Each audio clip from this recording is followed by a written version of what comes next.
So I decided to change the spark plugs.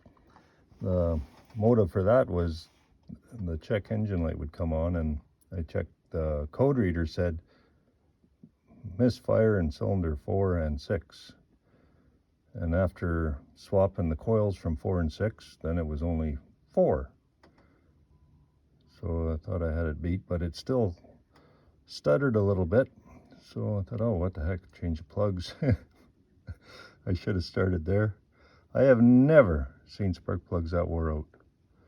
This is an LS 4.8, and it's in a half ton, of course.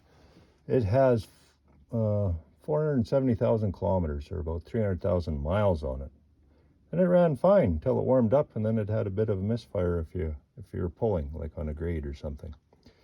So I guess what I'm saying is, don't overlook the obvious.